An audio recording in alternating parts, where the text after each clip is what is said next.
Gloria a Dios. Dios es bueno. Dios te ama. Y a mí también.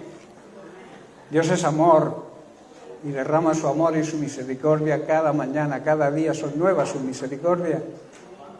Por eso tenemos que estar gozosos, alegres, contentos, aún en medio de las pruebas. Porque en medio de las pruebas vemos la gracia de Dios. Vemos ese poder que nos capacita para superar todo tipo de prueba. La gracia que tuvo Jesucristo en el desierto, esa gracia de parte de Dios para resistir toda tentación.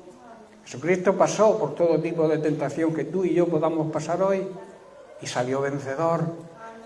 Nosotros también podemos salir vencedores de toda prueba, de todo problema, de toda circunstancia adversa, de toda tentación, si vivimos cerca de Cristo, si vivimos unidos a Cristo.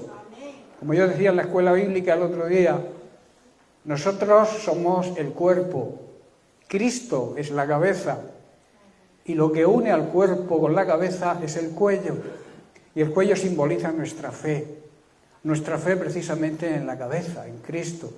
Cuando nosotros creemos de verdad, alabamos al Señor de verdad, confiamos plenamente en Él, estamos gozosos, aún en medio de los problemas. Así que cambia tu cara en esta mañana. Veo rostros serios, no quiero ver rostros serios, porque el gozo del Señor está en nosotros. Cristo está en nosotros. Entonces no podemos estar tristes. Todos tenemos problemas, ¿verdad? Cada uno considera su problema como el mayor problema. Pero a veces hay que mirar hacia atrás y ver que detrás de nosotros vienen otros quizá con bastantes más problemas y más grandes. Así que alégrate hoy. Hoy es el día del Señor. El Señor está contento con nosotros. El Señor se relaciona, quiere relacionarse con sus hijos. Y entonces hoy es el día para que en armonía, en unión, unos con otros, en coinonía, podamos demostrar el amor de Dios. Yo siempre, y además es un versículo que me he apropiado yo para mí, Juan 13:35, que dice: conocerán, el mundo nos conocerá, o conocerá el amor de Dios, conocerá a Dios, cuando vea el amor que nos tenemos y que nos demostramos unos a otros. Si ve el mundo que nos rodea, las personas que nos rodean, nuestros familiares, vecinos, compañeros de trabajo, no ve el gozo del Señor en nosotros, no ve el amor de Dios en nosotros, nunca van a conocer a Dios y nunca van a poder experimentar su amor. Así que es nuestro trabajo, es nuestra obligación demostrar el amor de Dios. Y por eso estamos tratando durante varias semanas ya, no sé cuántas llevamos, pero bastantes hablando del amor de Dios. Yo creo que estoy ya terminando, no sé si acabaré hoy o la semana que viene sobre este tema, que considero de suma importancia. Como cristianos, como siervos de Dios, como seguidores de Cristo, debemos disfrutar, deleitarnos en el amor de Dios. Y también debemos hablar al mundo de ese amor, demostrar al mundo el amor de Dios que hemos recibido. El Espíritu Santo derrama su amor, el amor de Dios en nuestros corazones, en nuestro interior, cuando conocemos a Cristo, cuando entregamos nuestra vida a Cristo. Hay un resurgir, hay una llenura del amor de Dios en nosotros. Y por eso debemos hablar a los demás de ese amor, hablar de que Dios es amor, hablar de la misericordia, de la compasión que tiene Dios por los seres humanos, por toda la humanidad. También saber que el amor de Dios verdadero busca dar, no recibir. La clave está que cuando damos, recibimos. La ley de la siembra. No esperes recibir, sino das.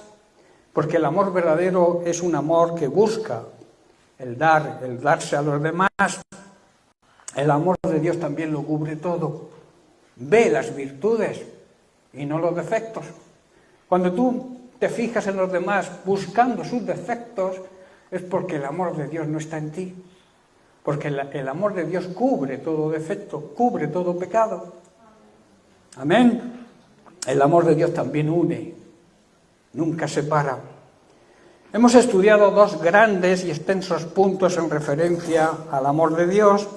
El primero era entendiendo el amor de Dios y el segundo hablamos de la grandeza de Dios.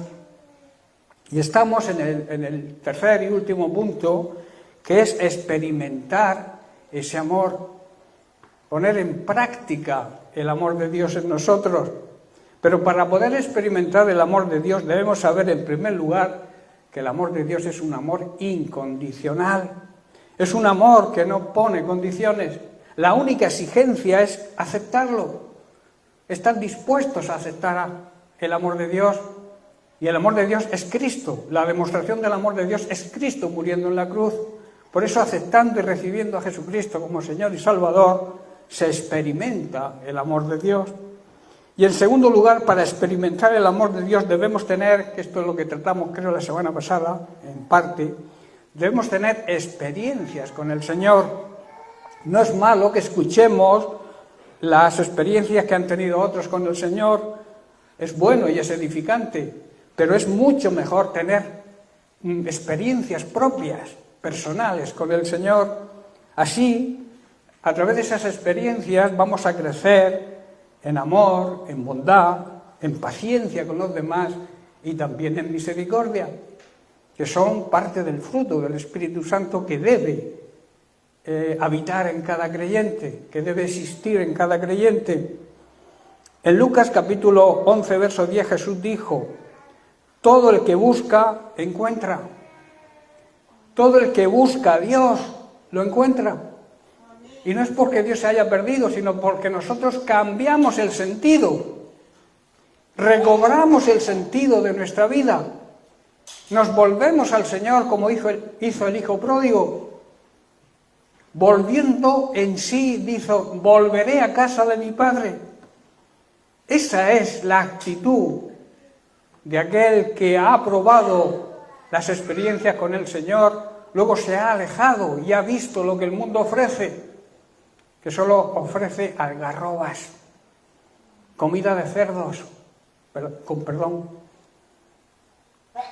Nosotros hemos experimentado el amor de Dios y cuando por algún motivo nos hemos apartado y hemos vuelto en sí, el Señor nos abre los brazos, como hizo el padre del hijo pródigo, y nos recibe, nos restaura la relación con Él. No perdemos nuestra identidad, no pasamos de hijos a siervos, sino nos devuelve, nos pone el anillo que simboliza el reconocimiento de nuestra identidad como hijos de Dios. Amén. ¿Qué significa buscar a Dios? Estábamos tratando este tema, creo que lo dejamos por aquí. Buscar a Dios significa estar en su presencia. Presencia en hebreo significa rostro. O sea que literalmente significa que hemos de buscar el rostro del Señor, que quiere decir mirar al Señor cara a cara. ¿Cuándo podemos mirar a alguien cara a cara? Cuando estamos limpios, cuando nuestra conciencia está limpia. Por eso muchos llamados creyentes no pueden mirar a Dios cara a cara, porque andan sucios, porque andan contaminados con las cosas del mundo, le dan prioridad a las cosas de este mundo por delante de las cosas de Dios, cuando hay que hacerlo completamente al contrario. Debemos buscar el rostro de Dios, debemos buscar el avance del reino, y Dios se ocupa de nuestra necesidad. Repito mucho este versículo, pero es que es la clave para poder entender que recibir bendición de Dios es recibir cosas espirituales. A veces lo basamos la prosperidad en tener cosas materiales, una buena casa, un buen coche, una buena cuenta bancaria.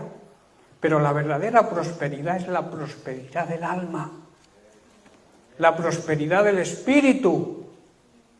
Y esa es la base del resto de la prosperidad. No sé si entendéis, Dios no está en contra de que tengamos dinero, tengamos cosas. No está en contra de eso. Lo que sí nos exige es la prioridad. ¿Qué entendemos por prosperidad? Una buena relación con Dios cada día mejor. Eso es prosperar. Cuando prosperemos en el espíritu, cuando crezcamos en espíritu, nuestra prosperidad material también va a funcionar. ¿Estáis entendiendo, hermano? Pero surge la pregunta, ¿no estamos sus hijos siempre ante su presencia? Decíamos que sí y no. En cuanto al sí, sabemos en primer lugar que Dios es omnipresente y por lo tanto siempre está cerca de nosotros y que su poder, porque también es todopoderoso, siempre está para protegernos y ayudarnos. Y en segundo lugar, Él está presente con sus hijos en base a un pacto que ha hecho con la humanidad, con el ser humano, de estar siempre con nosotros. Él lo prometió antes de partir al lugar de donde vino, del cielo, estar a la diestra de Dios el Padre. En los momentos antes de partir de este mundo dijo, yo estaré con vosotros siempre. Y esa promesa Dios cumple siempre sus promesas para protegernos. Y esto hace que crezcamos. Cuando entendemos esto, hace que entendamos el pacto que Dios ha hecho con el hombre, con el ser humano, y que Él siempre cumple su promesa cuando nosotros cumplimos la nuestra, porque hay que saber que un pacto exige las condiciones de dos partes. Él cumple la suya siempre, porque es un Dios que no miente, es un Dios que cumple sus promesas, pero muchas promesas están condicionadas a nuestra parte de ese pacto. Amén. Y en cuanto al no, el no está el Señor con nosotros siempre, hay que preguntarse, ¿cuándo Dios no está con nosotros y entonces debemos buscarle? Es una realidad que la presencia de Dios no está con nosotros siempre, pero no es culpa de Dios. Él quiere tener presencia siempre en nuestras vidas. Todos en algún momento hemos experimentado esto y nos hemos preguntado, ¿dónde está Dios? ¿Quién nos ha hecho esa pregunta? ¿Dónde está Dios? Por esta razón, la Biblia muchas veces nos llama a buscar al Señor, a buscar su presencia, a buscar su rostro, a tener comunión con Él cara a cara y hacerlo con paciencia y con perseverancia, constancia, sin arrojar nunca la toalla. En Isaías capítulo 55, verso 6, leemos lo siguiente, dice así, buscad en imperativo, como un mandamiento, al Señor mientras pueda ser hallado, llamadle en tanto que está cercano. Esta frase, mientras pueda ser hallado, expresa que hay una urgencia, hoy en día hay una urgencia en ese llamado de buscar a Dios. Indica que puede haber un momento en que sea más difícil o quizás sea imposible encontrarlo, o que a su presencia no sea tan fácil entrar. Va a llegar ese momento. Lucas capítulo 13, versículo 23 al 25 dice, alguien le preguntó, le dijo a Jesús, Señor, ¿son pocos los que se salvan?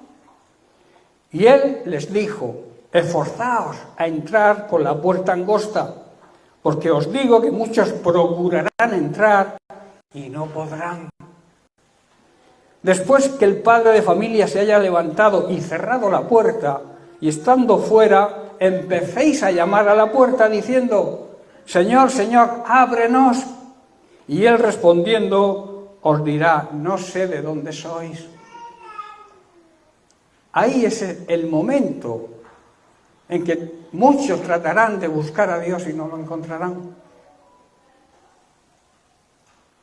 Ese es el momento en que la Iglesia de Cristo será arrebatada en la segunda venida de Cristo, y entonces los que queden, en ese momento se cerrará la puerta, y los que queden les va a ser imposible o casi imposible, porque la Biblia no expresa claramente si habrá oportunidad para los que queden aquí, pero será imposible que cuando se cierre la puerta, muchos dicen que llamarán, y el Señor les dirá, no os conozco. Eso será tremendo, ¿verdad? Y yo os digo algo, muchos de los que escuchan este mensaje, o han escuchado otras veces este mismo mensaje, que se sientan en las iglesias evangélicas cristianas, muchos se quedarán. Y muchos pastores, siervos, supuestos, claro, también se van a quedar. Porque la puerta se cerrará para todos aquellos que no honren a Dios, que no vivan en el temor de Dios, que no vivan en la obediencia, en la santidad que Dios exige. Por mucho que se acerquen y vengan a la iglesia y algunos se duerman. ¡Virginia!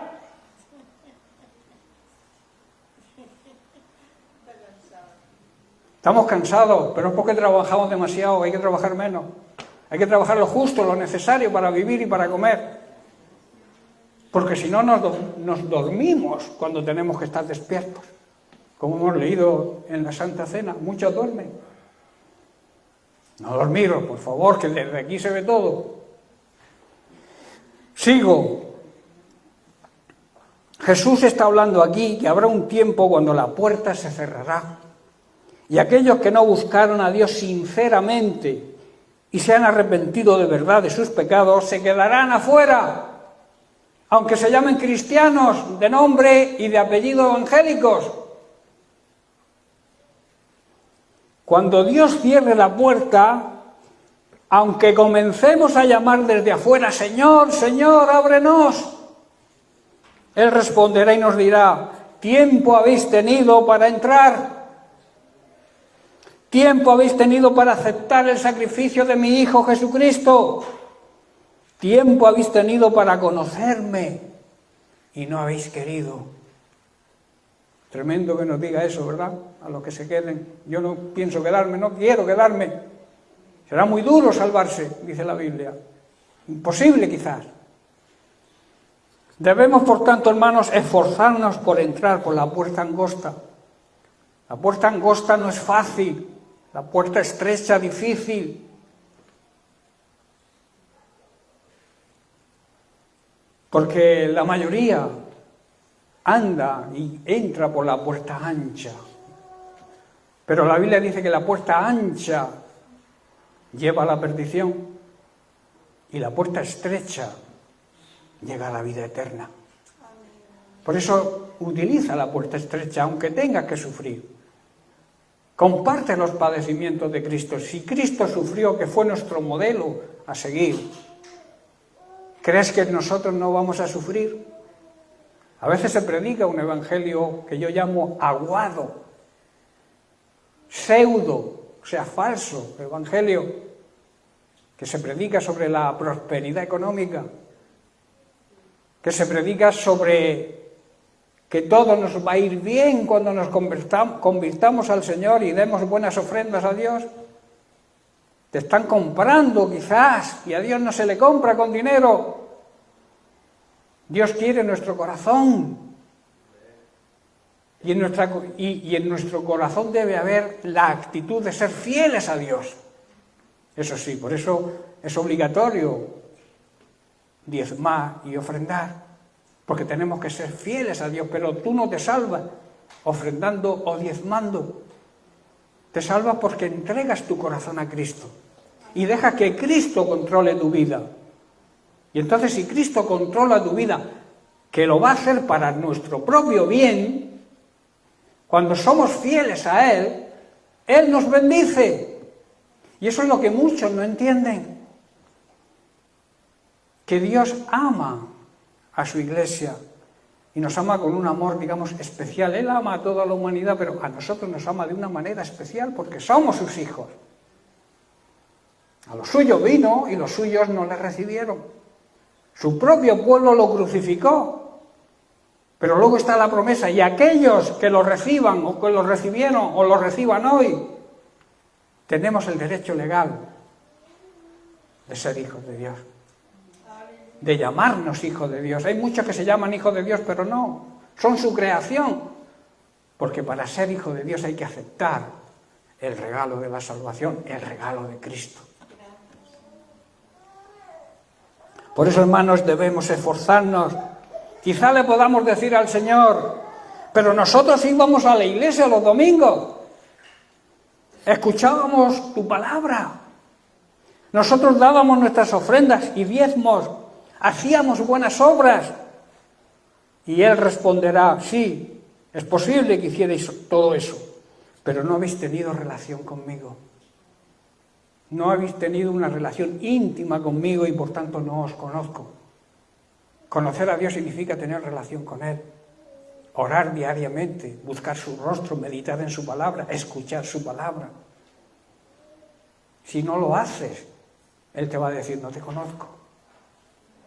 Porque el conocimiento de una persona viene con el trato y la intimidad con esa persona. Y con Dios ocurre lo mismo. Si no tenemos relación con Dios, si no oramos, si no leemos la Biblia, si no escuchamos su palabra. Escuchar significa escuchar para obedecer. Porque muchos oyen la palabra, pero no es oír, es escuchar. Y escuchar significa prestar atención a lo que se oye para ponerlo por obra. ¿Estáis comprendiendo?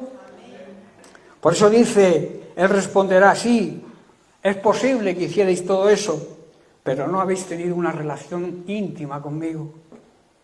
No me conocéis y por tanto yo tampoco os conozco. Apartaos de mí. Tremendo será eso, ¿verdad? Que nos diga el Señor eso. Hermanos, ahora es el momento oportuno. Todavía estamos a tiempo, la puerta está abierta. Aún no se ha cerrado. Busquemos a Dios, busquemos ese estar cara a cara con Él. Ahora está cerca de nosotros y podemos clamar y disfrutar de sus bendiciones, de su presencia. Todavía estamos a tiempo, hermanos.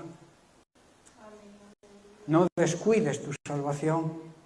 No descuides tu vida espiritual, no descuides tu cercanía con el Señor y su palabra, porque eso te hará entrar por la puerta estrecha y que cuando la puerta se cierre, estés a la parte de adentro. Amén. Santiago dijo en el capítulo 4 de su carta, versículo 8, acercaos a Dios y Él se acercará a vosotros. En otra palabra, el Señor se va a acercar a nosotros cuando nosotros nos acerquemos a Él primero. ¿Estás comprendiendo? Si nosotros buscamos la cercanía con Dios, Él nunca la va a rehusar. Siempre la va a aceptar. Porque Él disfruta con la compañía de sus hijos. En Juan capítulo 15, versículo 14, Jesús dijo, vosotros, se refería a sus discípulos, vosotros sois mis amigos si hacéis lo que yo os mando. Y esta es palabra actualizada para la iglesia de hoy en día. Para ti, si tú te consideras un discípulo, porque todos hemos sido llamados a ser discípulos, no a ser creyentes, no a creer simplemente, sino a aprender cada día más de Cristo y de su palabra. Hay personas que dicen tener ministerios y no los veo con ilusión de aprender. A la escuela bíblica debería venir toda la iglesia si tuviera hambre y sed de aprender de Cristo para poder evangelizar al mundo. Hay personas que desean púlpito, pero no desean aprender. Y eso difícilmente funciona. Dios no te va a usar sin hambre y sed de su palabra. Si no hay hambre y sed por crecer espiritualmente, por crecer en el conocimiento de Dios. ¿Qué significa crecer en el conocimiento de Dios? Saber cada día más de su palabra. Y eso es vida eterna. Dios no puede utilizar a las personas que se creen más que nadie, que se creen con un ministerio, pero ni acuden a la escuela dominical, o sea, a la escuela bíblica, o cuando acuden es de uvas a peras, como yo suelo decir. Por eso me encantaría, hermanos, que se despertara un anhelo de aprender la palabra de Dios, de conocer cada día más. Doy gloria a Dios por los que vienen y los que son constantes, porque de ellos van a salir ministerios. del que se queda en casa viendo televisión, Dios no lo va a utilizar en ningún ministerio. Del que se queda en casa por cualquier excusa, que la excusa es un pretexto que ponemos para no hacer lo que debemos hacer. Las excusas es la cuna que mece el diablo para el hombre gandulón y la mujer gandulona, que no quieren esforzarse. Si quieren que Dios las use, pero sin esfuerzo. Esto no funciona así, hermano. Esto no funciona así. Debemos dar prioridad a lo que debemos dar prioridad. Por eso en Lucas capítulo 3, 12, versículo 31, Jesús dijo: mas buscad el reino de Dios y todas las cosas que necesitéis, no que deseéis, porque a veces deseamos cosas que no nos convienen. Dice lo que necesitéis, la necesidad que tengáis, Dios la va a cubrir. Es una promesa de Dios. Y vuelvo a repetir, Dios siempre cumple sus promesas. En Colosenses capítulo 3, versículo 1, Pablo declara lo siguiente: si en verdad habéis resucitado con Cristo, ¿qué quiere decir? Si en verdad habéis nacido de nuevo, si en verdad formáis parte de la familia de Dios, si en verdad sois creyentes verdaderos, debemos buscar las cosas de arriba. ¿Por qué? Porque allí es donde está Cristo. Y está sentado en un lugar de privilegio, el mayor privilegio que pueda haber, que es a la diestra de Dios el Padre. Y nosotros simbólicamente estamos sentados con Él, porque somos su cuerpo. Y por tanto debemos seguir lo que la cabeza nos dicta y nos ordena. ¿Qué ocurre cuando tu cabeza le ordena a tu mano que se mueva? Si la mano no se mueve es porque hay un problema serio en ese cuerpo. Si la iglesia no se mueve cuando la cabeza nos manda a hacer algo es porque hay un problema serio en la iglesia. ¿Estás comprendiendo, hermano? Ya hemos sido, hermanos, resucitados a una nueva vida. Y hemos sido resucitados cuando Cristo resucitó. Entonces debemos poner la mirada en Cristo y en las verdades del cielo, no en las mentiras que hay aquí en la tierra, que todo está basado en la mentira, en el engaño, en la corrupción, en querer lo mío y lo tuyo si puedo también. El engaño, la mentira, la falsedad, incluso dentro de la iglesia hay hermanos falsos, la Biblia lo advierte. Peligro de falsos hermanos, al propio Pablo le ocurrió. Si hemos resucitado con Cristo, sería la pregunta. Amén. Hemos sido resucitados en espíritu, en nuestro espíritu que estaba muerto antes de conocer a Cristo. Si en realidad hemos resucitado con Él, ¿dónde debemos poner nuestra mirada? ¿En las cosas de este mundo? ¿En lo que este mundo nos ofrece? ¿Algarrobas? ¿O en las cosas del cielo que nos ofrece vida eterna? ¿Las cosas de este mundo que son pasajeras, efímeras? ¿O las cosas de arriba que son eternas? ¿Dónde debemos poner nuestra mirada si somos verdaderos creyentes? El problema es que la presencia sensible y manifiesta de Dios no siempre es una experiencia constante en nuestras vidas. Es lamentable, pero es así. Esto es una realidad. Hay etapas que nos volvemos negligentes. La Biblia nos llama muchas veces a ser diligentes, cuidadosos para con Dios. A veces no pensamos en Él, quizá porque las cosas nos vayan bien. No ponemos nuestra plena confianza en Él, quizá nuestra falta de humildad al no reconocer nuestra dependencia de Él, o quizá por nuestra poca fe. Claro, no vemos su rostro en estas condiciones porque desechamos su presencia. Llegamos a pensar incluso que no necesitamos a Dios. Y sin Dios no somos nada, hermanos. Tú podrás ganar todo el mundo porque eres una persona sabia, inteligente. Podrás tener mucho dinero, mucha fama, pero sin Dios estás incompleto. Te falta lo más importante, la vida plena y abundante que Dios nos ofrece. Amén. Aleluya. Y que solamente está ahí para cogerla, agarrarse a ella. Y a veces la despreciamos. Y eso es un problema serio, hermanos, hoy en día. Y es porque muchas veces miramos lo que este mundo ofrece.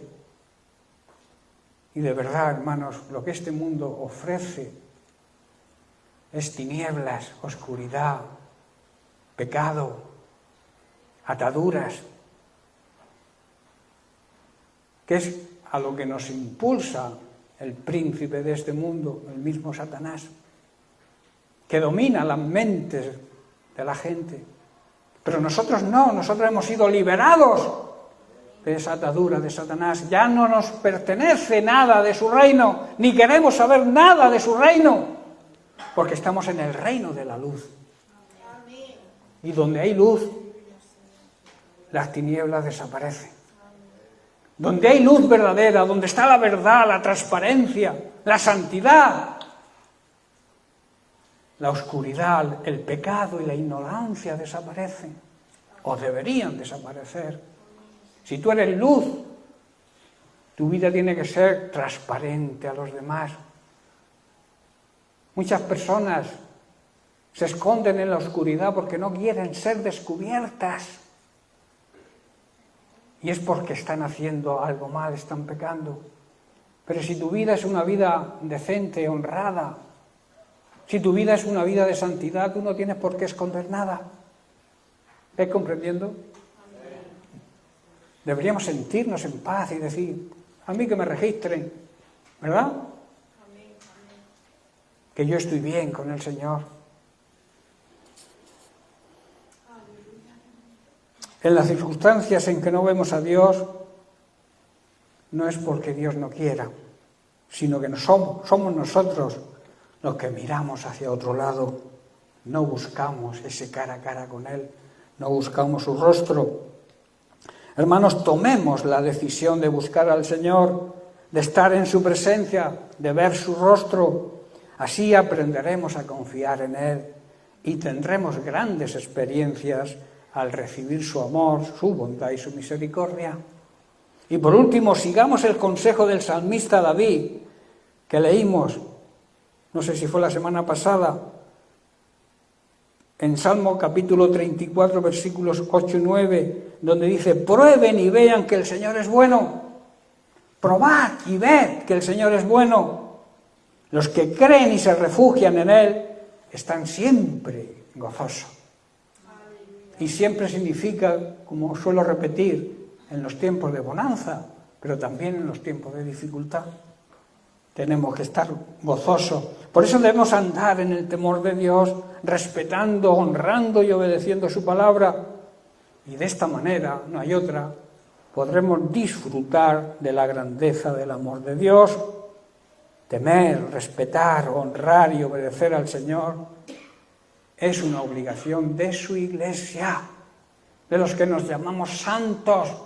Santo significa apartado para Dios, santificados para Dios. Fuimos santificados por la muerte de Cristo cuando aceptamos su sacrificio y le reconocemos como Señor y Salvador.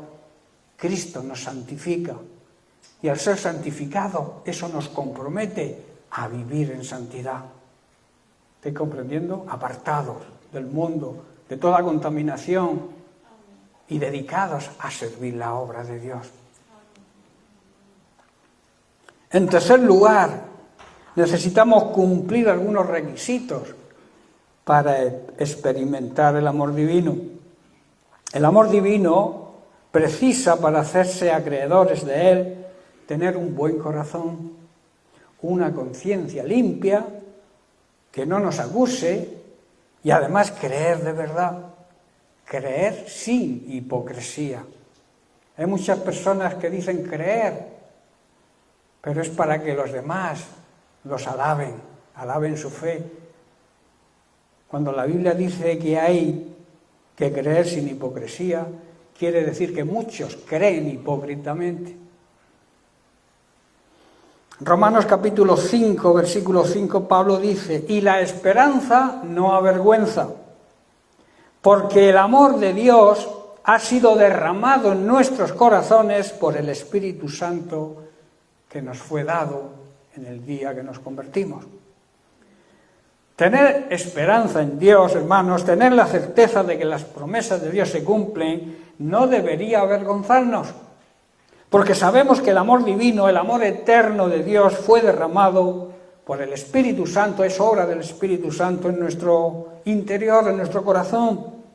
El amor que hemos recibido los creyentes es un amor que en nada se parece al amor humano. Es un amor genuino, auténtico, puro, sin mezcla, sin ninguna contaminación. Y nosotros, si somos verdaderos cristianos, verdaderos hijos de un Dios que es amor, debemos mantener esas mismas condiciones en nuestro amor a Dios, en primer lugar, y nuestro amor a los demás. Tenemos que ser lo que la Biblia dice que es el amor de Dios, porque ese mismo amor, no otro, ese mismo amor, Dios a través del Espíritu Santo, que es Dios, lo derramó en nuestro espíritu, en nuestro corazón. Por tanto, debemos estar llenos del amor de Dios y transmitirlo a los demás. Aquí Pablo está diciendo, dicho de otra forma, tener esperanza en Dios, tener la certeza de que las promesas de Dios se cumplen, no tiene por qué avergonzarnos. Y en Romanos capítulo 1, creo, versículo 16, dice que Él no se avergonzaba del Evangelio, porque el Evangelio es poder de Dios. Primero para salvar, que es lo más importante. El Evangelio salva. El Evangelio, la palabra de Dios, cambia las vidas, transforma al pecador en un creyente que vive en santidad.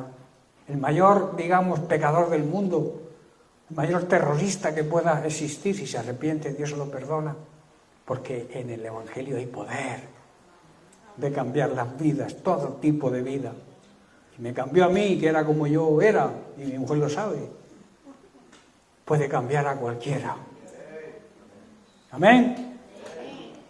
Por tanto, repito, el amor de Dios que hemos recibido los cristianos, los verdaderos hijos de Dios, es un amor que debe ser idéntico al amor de Dios, porque somos sus hijos y tenemos sus genes. En 1 de Timoteo, capítulo 1, versículos 4 y 7, por este motivo Pablo exhorta a su discípulo y es de aplicación para la iglesia hoy. Dice lo siguiente: no prestéis atención a fábulas y genealogías interminables que acarrean disputas, más bien que edificación de Dios, que es por fe. Así te encargo ahora, pues el propósito de este mandamiento es el amor nacido de corazón limpio, de una buena conciencia y de una fe no fingida, de las cuales cosas, desviándose algunos, se apartaron a vana palabrería, queriendo ser doctores de la ley, sin entender ni lo que hablan ni lo que afirman. Tremendo, ¿verdad? No debemos, hermanos, perder el tiempo en cosas y en debates y en contiendas interminables, discusiones sobre falsas y en disparates elocuentes que a veces discutimos por tonterías. Esto solo nos conduce a enfrentarnos unos a otros, sin sentido alguno. No ayudan nunca a que la gente lleve una vida de fe y de obediencia a Dios cuando andamos en este tipo de cosas. El propósito de Pablo en esta exhortación a su discípulo Timoteo, y que como he dicho es para nosotros también hoy, es que todos los creyentes sean llenos del amor que solamente brota de un corazón puro, un corazón sin contaminar, de una conciencia limpia, o sea, que la conciencia no nos acuse, y de una fe verdadera sin ningún tipo de hipocresía, o sea, una fe genuina y auténtica.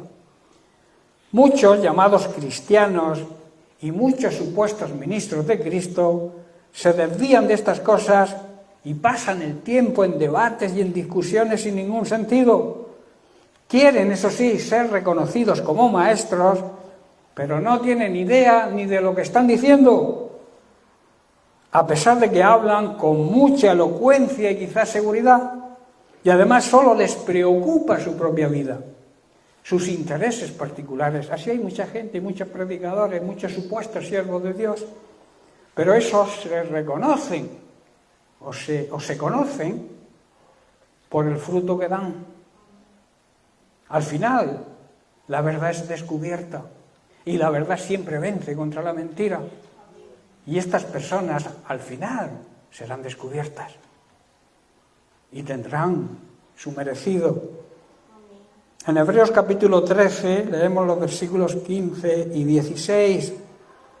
Dice, así que ofrezcamos siempre, vuelvo a repetir lo que significa siempre, momentos buenos y momentos malos, a Dios por medio de Él, de Cristo, sacrificio de alabanza, es decir, fruto de labios que confiesan su nombre. Y el versículo 16, y de hacer el bien y de la ayuda mutua, no os olvidéis. ¿Por qué? Porque de tales sacrificios se agrada a Dios. Dios se agrada primordialmente cuando hacemos el bien. En otras palabras, cuando hacemos las cosas bien hechas y hacemos el bien a los demás con la ayuda mutua, ayudarnos mutuamente. Por haber recibido el amor de Dios, hermanos, esto nos compromete, porque debemos ofrecer un sacrificio continuo de alabanza, y alabanza significa también obediencia a Dios. De esta manera estaremos demostrando nuestra lealtad y nuestra fidelidad a su nombre, porque no debemos olvidar que hacer el bien, compartir con los que tienen necesidad, con aquellos que lamentablemente tienen menos que nosotros, ese compartir esa necesidad, ese compartir lo que tenemos, es de verdaderos creyentes. Y son los sacrificios que a Dios le agradan, las cosas que le agradan a Dios. Por eso nuestra vida debe agradar en todo a Dios. Y cuando hacemos esto, estamos agradando a Dios. Para poder llevar a cabo esto que el autor de Hebreos nos dice, es necesario aplicar los consejos de Pablo a su discípulo Timoteo, y es tener un corazón limpio, una buena conciencia y una fe no fingida. Esa es la clave. Hoy no va a dar tiempo a estudiar cada punto, porque por el tiempo no hay lugar a poder tratar los 3 puntos, pero voy a iniciar el del corazón limpio. Quedan unos minutos todavía. Un corazón limpio. ¿Qué es un corazón limpio? Es un corazón limpio, es aquel que es un corazón sensible a la voz de Dios. Es un corazón que está atento a lo que Dios quiere y Dios le agrada. En Deuteronomio capítulo 15, versículos 7 y 8, habla Dios. Dice, cuando haya en medio de vosotros menesterosos, una persona pobre, tanto material como espiritualmente, porque nosotros debemos ayudar en las 2 facetas, espiritualmente, pero también materialmente. De alguno de tus hermanos, en alguna de tus ciudades, en la tierra que el Señor tu Dios te da, no endurezcas, dice, tu corazón, ni cierres tu mano contra tu hermano pobre. O sea, no seas insensible, no seas tacaño, sino abrirás a él tu mano liberalmente, o sea, generosamente, y en efecto le prestarás lo que necesite. Préstale ayuda, sé generoso y dales lo que necesite, tanto material o espiritualmente, lo que Dios está diciendo, porque siempre habrá cerca de nosotros, siempre habrá personas que tengan necesidad. Y Dios nos llama a que no seamos tacaños e insensibles con ellas. En otras palabras, que no miremos para otro lado cuando veamos que un hermano está mal espiritualmente. No mires para otro lado, intenta ayudarle. Pero no intentes ayudarle dándole órdenes, sino ejemplo. Que a veces nos metemos donde no nos llaman y queremos aconsejar a alguien cuando nuestra vida es un desastre. No nos van a aceptar. No corrijas a nadie si no tienes la autoridad de Dios, porque tu vida es ejemplo para ese alguien. ¿Estás comprendiendo, hermano? El Señor nos llama a ser generosos y ayudar a todos necesitados según nuestra capacidad, claro está, según podamos ayudar, según en lo que el Señor a nosotros nos ha bendecido, nos ha provisto. Y siempre Dios provee de más a los que tienen un corazón sensible, siempre provee de más para que podamos ayudar a otros. Si tú tienes un corazón tacaño ahí que no te metes las manos en los bolsillos por si hay víboras y te pican, entonces Dios te puede bendecir si has aceptado a Cristo, pero no tendrás abundancia, no prosperarás, tendrás una vida, digamos, no la vida abundante que Él quiere, sino una vida mediocre, aún llamándote cristiano, aún quizás siendo salvo. Pero nos privamos un día, hablaré de las recompensas de Dios, de los premios que Dios da a sus hijos. A unos les da premios y a otros no. Estoy preparando ese tema para cuando acabe este. Debemos, hermanos, ser generosos. La Biblia enseña que no hacer lo que sabemos hacer o no hacer aquello que debemos hacer y no hacerlo es pecado. Y esto es de aplicación en este tema. Sabemos que debemos hacer el bien y ayudar a los necesitados. Lo sabemos, pues el no hacerlo es un pecado, así lo denomina la Biblia. Por tanto, demos al necesitado, demos al pobre con generosidad. Y además debemos hacerlo no de mala gana. Debemos hacerlo con alegría y gozo, porque Dios ama al dador alegre, tanto material como espiritualmente. El Señor nuestro Dios nos va a bendecir si lo hacemos así en todo lo que hagamos. A la luz de la palabra debemos valorar algunas cosas. El corazón del ser humano, su ser interior, puede llegar a perder toda sensibilidad por las desgracias ajenas. ¿Qué quiero decir con esto? La sensibilidad es la capacidad de apreciar, de darse cuenta de algo o de reaccionar emocionalmente ante algo. Es trágico que muchas veces nos acostumbramos a aceptar que ocurran las cosas, desgracias, escasez, miserias, y no reaccionamos. Es lamentable, pero ocurre. Al principio quizás sintamos dolor y compasión en nuestro corazón al ver el sufrimiento y el dolor de los seres humanos, pero muchos acaban a acostumbrarse y a aceptar sin sentir lo más mínimo y por tanto sin moverse a hacer nada para ayudarles. Se pierde la sensibilidad por la necesidad ajena. En segundo lugar, el corazón del ser humano también puede perder toda sensibilidad por aquello que ocurrió en la cruz. Está demostrado que muchas personas sienten más profundamente las cosas que ocurren cuando son jóvenes o cuando son recién convertidos. Pero conforme va pasando el tiempo, van haciéndose mayores, tanto en edad como en conocimiento, y van perdiendo la sensibilidad. Cuando la célebre escritora novelista inglesa Florence Barclay dice que cuando era una niña la llevaron por primera vez a la iglesia. Ese día leyeron todo el pasaje de la crucifixión y muerte de Cristo. Ella escuchó con atención la negación de Pedro, la traición de Judas, escuchó todo lo que dijo Pilatos, escuchó también cómo le colocaron una corona de espinas y le abofetearon, oyó también cómo le entregaron y cómo lo crucificaron. Cuando escuchó las palabras y le crucificaron allí, se dio cuenta que ninguno de los presentes en la iglesia reaccionaba. Parecía ser que no les importaba mucho. Dice Florence que ella escondió su carita entre sus manos y apoyándose en su mamá, lloró amargamente y clamaba repetidamente: ¿por qué le hicieron esto a Jesús? Hermanos, esa debería ser nuestra actitud siempre. Deberíamos sentir todos lo mismo que esta niña.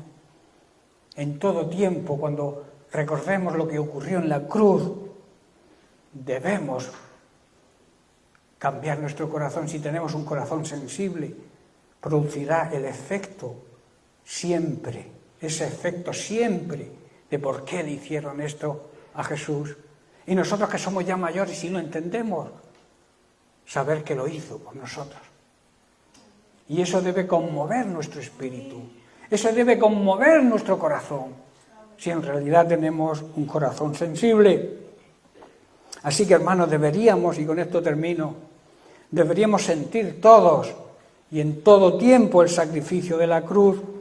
Pero, hermanos, lo hemos oído tantas veces que se ha perdido toda sensibilidad y ya no nos impresiona. Eso es lamentable, pero ocurre.